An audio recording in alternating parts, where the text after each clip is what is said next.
The Cipher Brief, because national security is everyone's business. We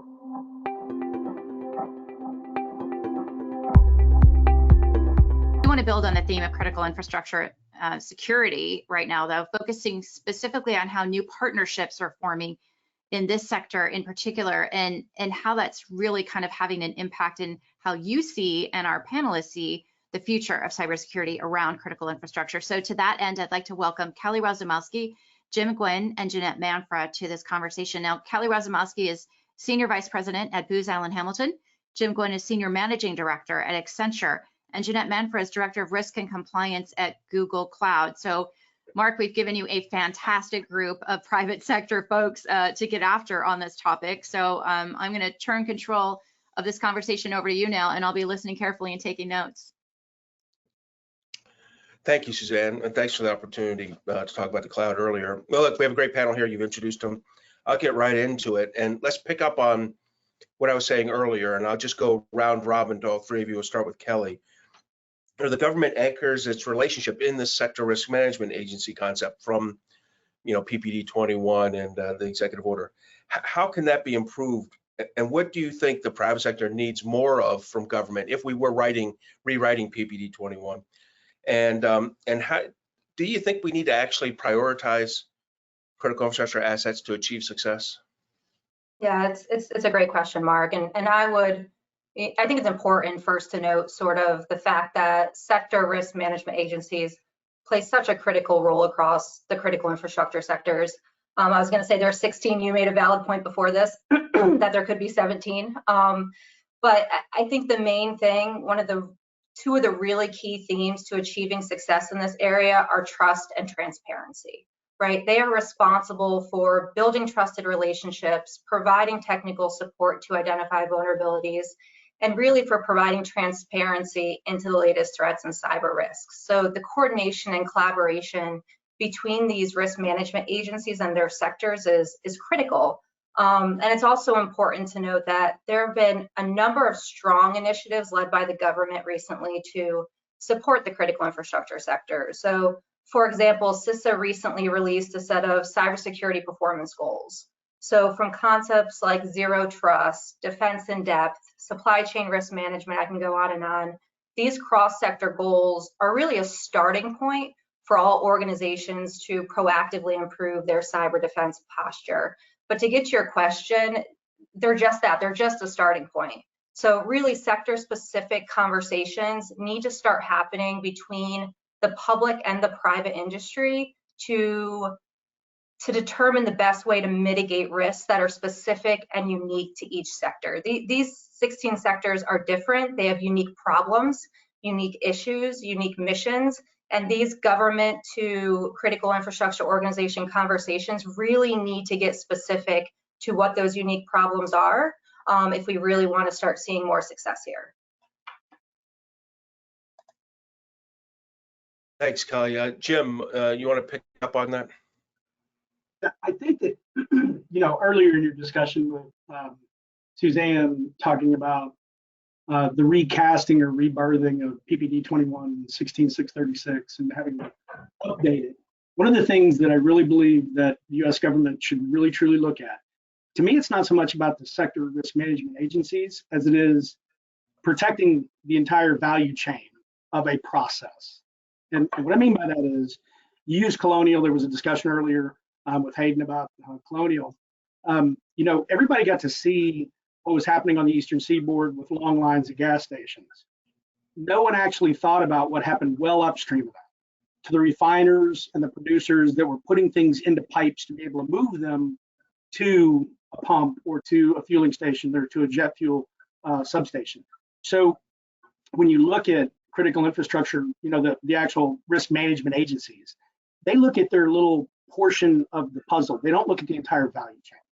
And a big struggle is looking at the entire value chain of critical infrastructure. And it could be financial transactions, it could be wastewater and water management, it could be power and utilities, chemicals, energy. You have to really have consistency across the entire value chain. Because if you focus on one and you try to make it extremely resilient, well, if I'm a bad actor, I'm not going to focus on that one anymore. I'm going to go upstream or downstream of it, and I'm going to have the same cause and effect. the outage is still the outage, the infrastructure problem is still the infrastructure problem.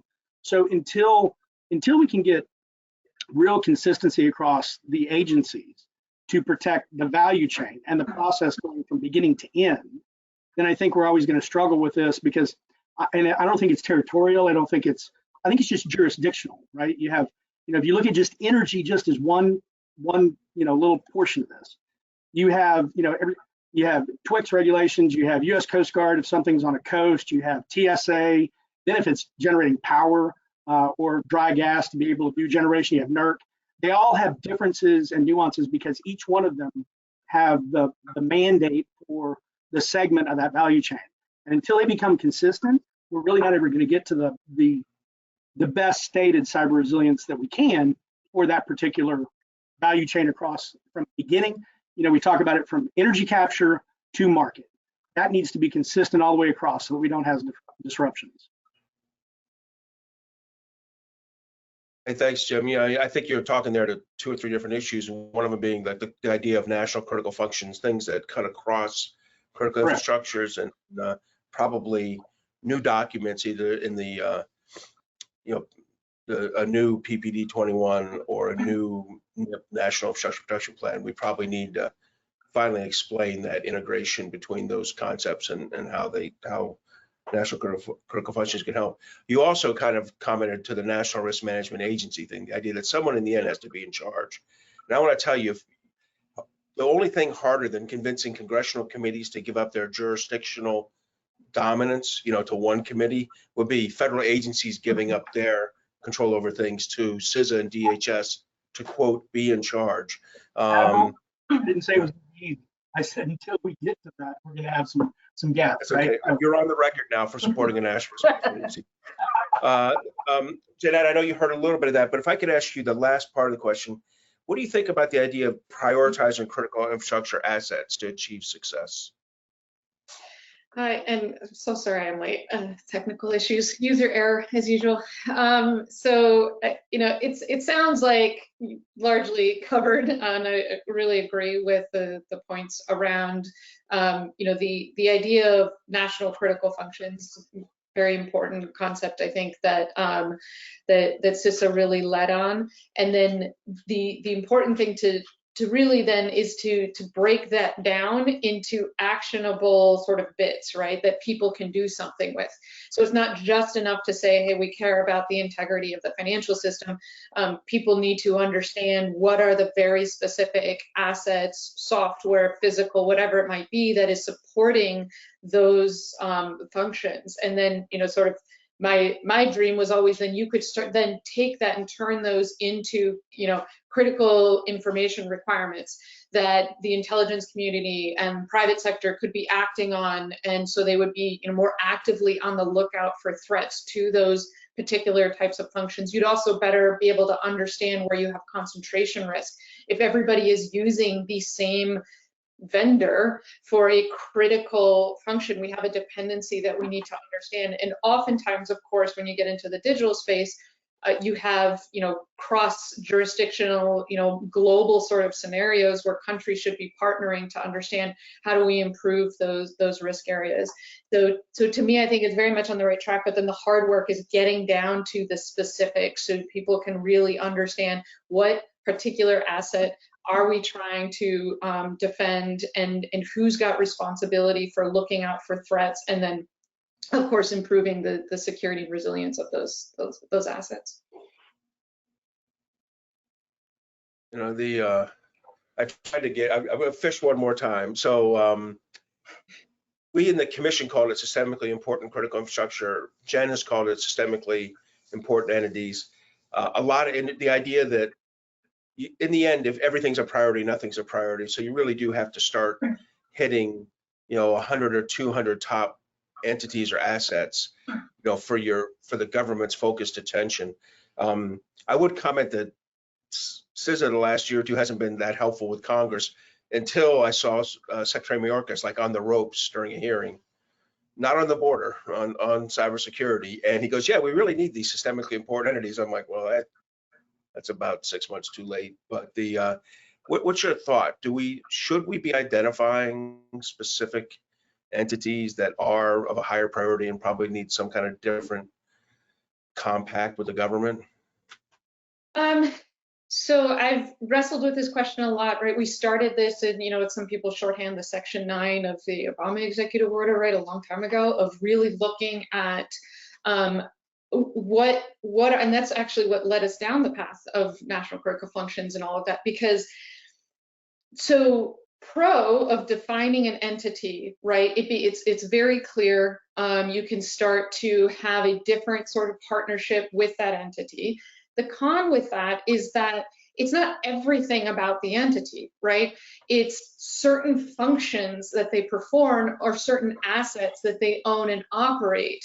And so that's, to me, I do think there's some benefit if you do it correctly and it's allowed to be sort of consistently revised, which I think is hard in the government to revise something like that, because industry it's so fluid, right? You'll have one day a bank performs a certain function that's critically important, and then a year later they've offloaded that to another entity.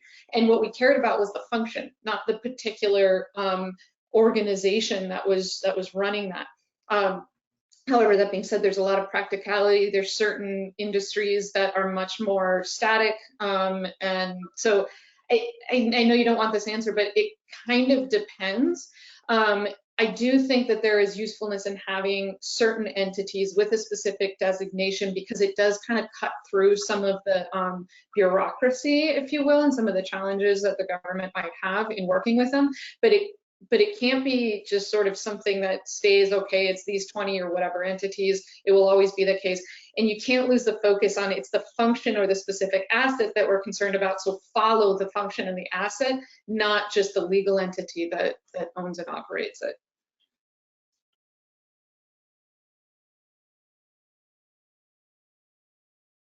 Either you're on mute or my volume is up. Oh, that was me on mute, sorry. Operator error. Yeah, that's a very insightful answer. And I think you probably, you're thinking, when we talked with you a couple of years ago, probably had a lot to do with why we didn't write it into law. Like the least flexible thing is to write the list of entities into law. Because even if you update the law every year, you're right. That is going to be a hard part of it. But I think in the end, something's got to give pretty soon. We'll see what happens. All right, I've made my one pitch for systemically important critical infrastructure. I'll let that go. But you brought up CISA, and I think I'll come back to Kelly here. CISA's been working hard to establish its role as a coordinator for national risk management. Jim's fully on board, as we heard, and a leader in information sharing. I think the Joint Cyber Defense Collaborative is their flagship effort right now, with listening to Jen.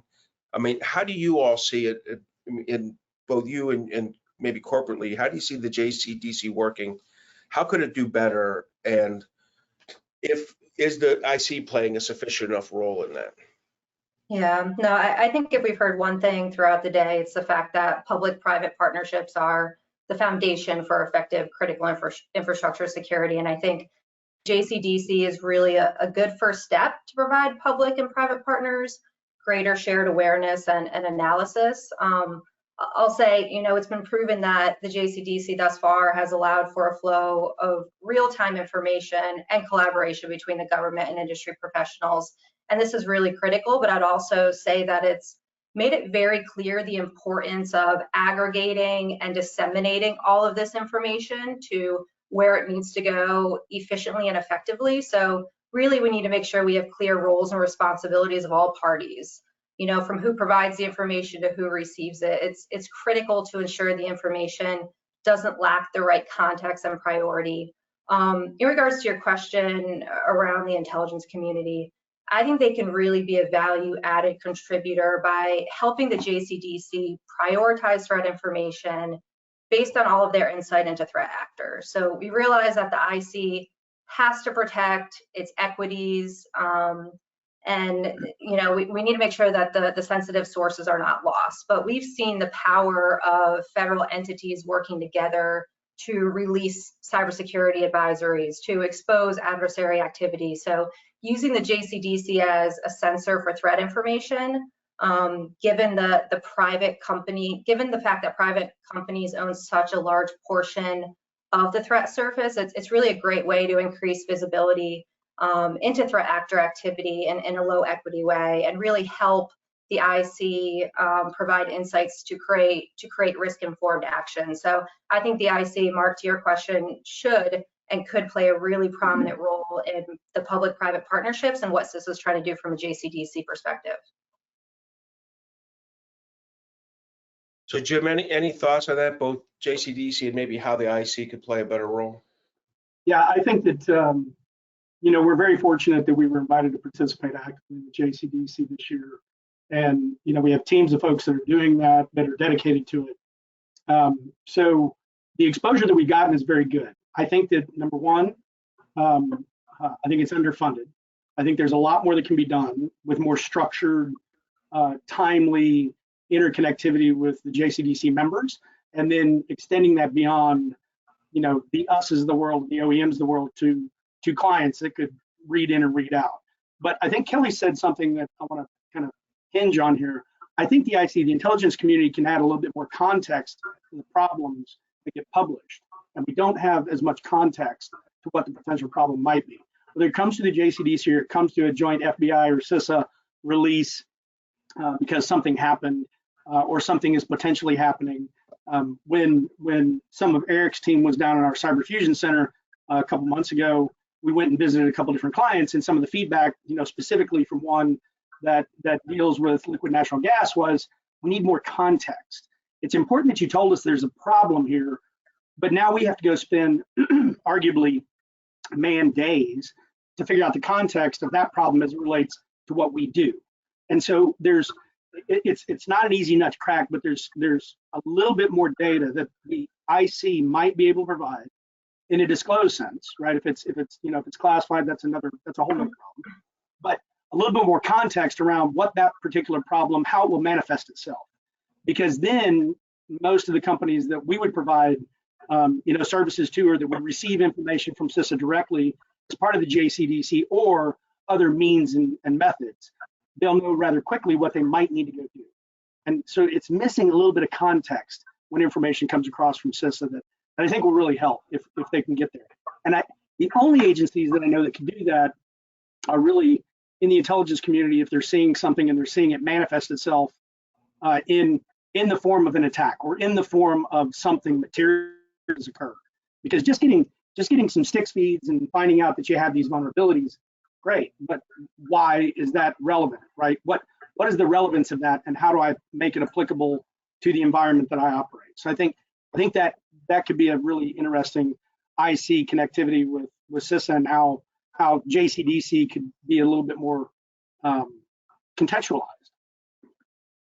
Hey, Jim, I love that insight, because it gets at, eventually I think JCDC is going to be more than Slack. I think it's going to be some kind of speed of data transfer, right? Where data is moving. I just described like a nightmare scenario for the IC, right? Where they're trying to figure out, because we're also telling them, hey, you got to get this stuff down to unclass. If we're going to be speed of data, that kind of infrastructure is probably going to be sitting in an unclass world. And so I think, but this really is the big time challenge, is how do you get speed of data? How do you get information declassified and pushed out rapidly? And that's really going to be a challenge. I'm interested to see, because NSA is like a good cheerleader right now. We'll have to see if cheerleading turns into performance over the next 2 or 3 years on that. Jeanette, you have like a unique position. From one frying pan slant fire to another frying pan slant fire, with from your job as both Assistant Secretary at Homeland Security, but also I think EAD within CISA, to Google, compliance for Google Cloud. What's your assessment of the opportunity here with JCDC? So agree with the other panelists. I think what I would add is that absolutely JCDC needs to be more than a Slack channel, and it needs to move into what I would call operational collaboration. And so there are other avenues that CISA has developed over the years to have more broad information sharing. And where we started to find success when at DHS, and really kind of the usefulness of the JCDC is you start to scope it down to organizations that have the capability and the information and the trust to start taking action on things. And so moving, and you can tie this back to the national critical functions conversation we were just having. And, you know, one of my pet topics about with the IC of duty to warn. And so if you start to have a scenario where you have the right people working together that are decomposing those critical functions into critical assets that, you know, we're dependent upon as a country and potentially globally, and then you're positioning those as, you know, information requirements for both the intelligence community and frankly for the private sector, I think there needs to be more work to be done about not just, please, will you create a terror line so that we can share this and have context, but there's a duty to warn that this threat is manifesting potentially against a key function that we're all dependent on. And I think that's really a lot of the things that the JCDC construct can offer. Is that last part there, the collaborative, is great. We're building trust. We're having good conversations. Google's been a member for since it stood up, and I really think that, you know, you can see a step change increase in how well CISA is engaging. But to me, that's sort of the next step, is operational collaboration to reduce risk, and both on the preventive side and potentially figuring out the incident response time issues for these really big systemic threats. Hey, thanks. That's a great description. Hopefully someone recorded that and we can give it to CISA and NSA, because in this NDAA, CISA and NSA successfully got the Joint Collaborative Environment delayed, but it's now a report for the two of them. How would you like to see this done? Hopefully they understand that the stick on the end of that is, or we'll write it ourselves. But I think you described probably there. I will say that the classification issue is really something they gotta, that I think NSA has done a great job. I think President Biden's, what he did for the Ukraine, in the lead up to the Ukraine, shows that we can, when we desire to do it, that's more of a crisis than anything else. We can release things, and that was really high classification. I think a lot of what we're talking about is really kind of straightforward issues. Okay, one last question, recognize our time.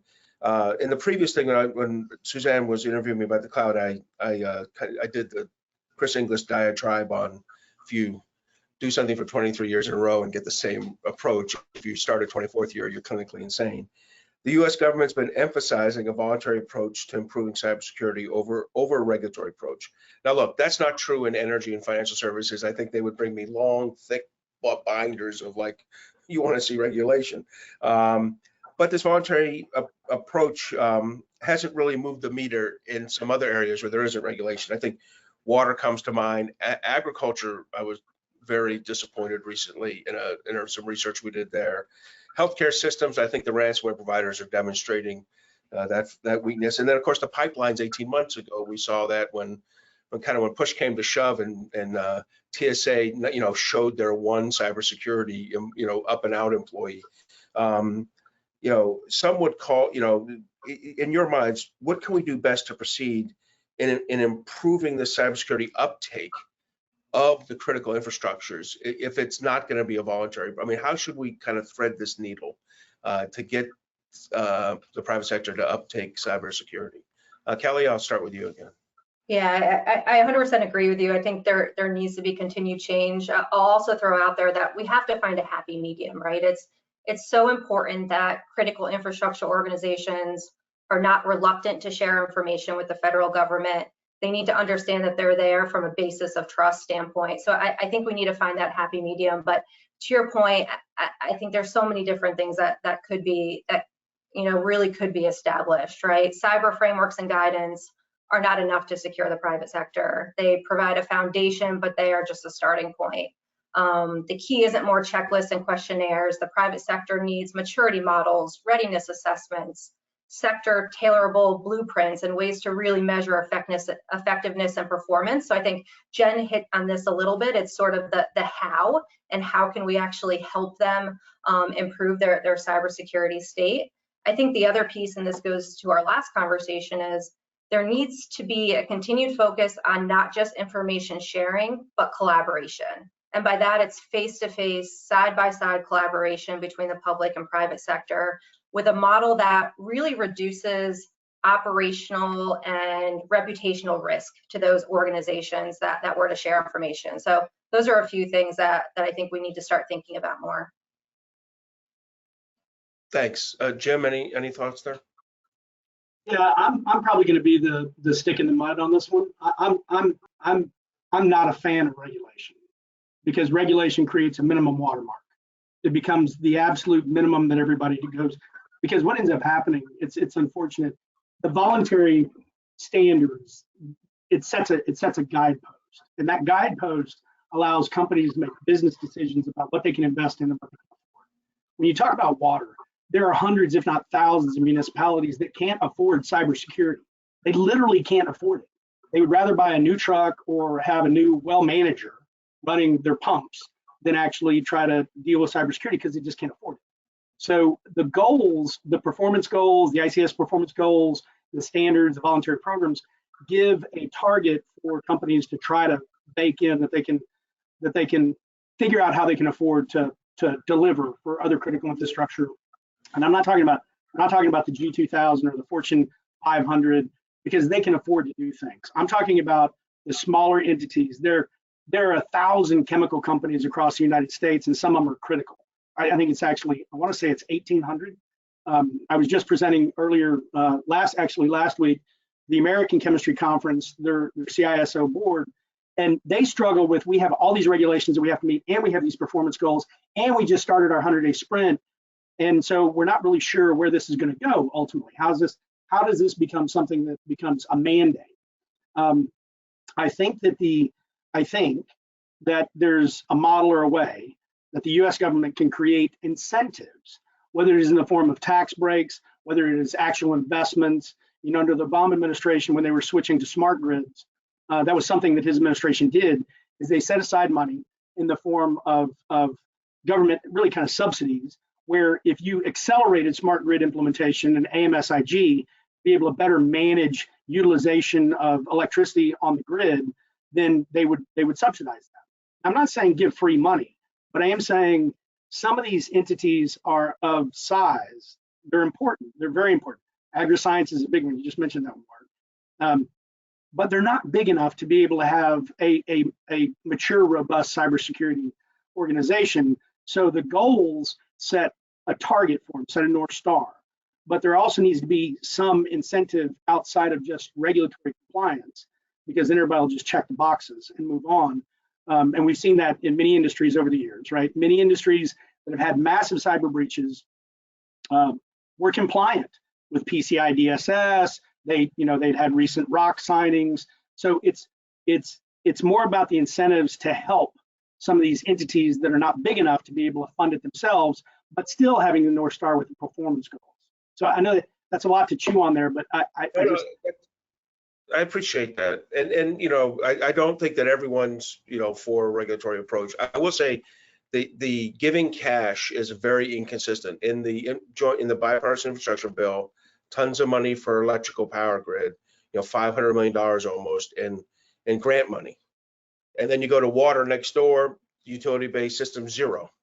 And it really has to do with a mixture of congressional oversight and poor congressional oversight and poor sector risk management execution by the applicable federal agency. And that is no excuse. That is a bad excuse. But Jeanette, let you bring it home here. The water industry has an idea, the industry, hey, we'll self-regulate. In other words, we'll do a joint thing with EPA where we provide, the regulatory environment, the standard setting environments, standards that come from NIST. We implement them, we work with them to fix their problems, but we run it, we patrol it instead of the EPA. You're in an industry that I just was belly aching in the previous thing, ought to have be a critical infrastructure. Is there a chance that the big 3 or 4 of you would get together and set like a floor of cybersecurity among the different major cloud service providers? Well, I think that's actually already happening. So I will just, I have a lot to say on this, but I'll do it in 30 seconds because I know we're at the end of time. I'm generally against regulations if done poorly. I do think that regulations can be done well, but you have to be careful because it is going to incentivize certain types of behavior, particularly if you're attaching enforcement to it. I spend a lot of time dealing with European regulations, and I can tell you it definitely drives behavior. And the higher the penalty, the more you're going to prioritize certain types of activities. And so it is a powerful tool that the government has been reluctant to use. And I think in certain cases, it could be useful. One of the challenges with cyber, which is why it's always sort of this reluctance, was because there is no defined standard of care. What exactly are we regulating? What exactly are we trying to incentivize? And so that's where you get to the sort of like standard setting industry-based. It's potentially too early to know which one is, working. I do think that there should be a floor. There is absolutely cases where people are having significant issues where everyone look, and you should have been doing these things, they weren't. And there's really no sort of like mechanism to penalize that. But it does go back to what is the standard of care? The NIST framework that was sort of initially kind of some aspects that could morph into a standard of care. So I think looking really at what are those standards of behaviors and those outcomes that we want to achieve, and then being very specific, kind of even back to your critical entities or critical functions or assets, however, is what specific outcomes do we want to incentivize where, and when is regulatory a key part of that? I will say, if you're going to do a regulatory regime, the regulator has to understand the topic well enough to regulate and to do the audits and any sort of enforcement. Many of these regulators don't have enough expertise to be able to do that. And so that's also another thing that's just really, really important, is sometimes the rules get ahead of the capability for the entity to actually understand, well, is this behavior in line? So I'll stop there because I know that we're over time. Hey, thank you, Jeanette, and thank you, Kelly and Jim as well. I think that was really useful, and I wish I'd left Jeanette an extra couple minutes there to really pound the nail in it. Suzanne, I'll pass it back over to you. I've left you 45 seconds. Thank you all so much. I really appreciate it. It's incredibly valuable being able to hear this exchange. That was, of course, Kelly Rosamowski, Senior Vice President, Booz Allen Hamilton, Jim Gwynn, Senior Managing Director at Accenture, and Jeanette Manfra, Director of Risk and Compliance at Google Cloud, and of course, led by the just tell us what you think, retired Rear Admiral Mark Montgomery. I keep giving him a promotion, which is probably why he likes me.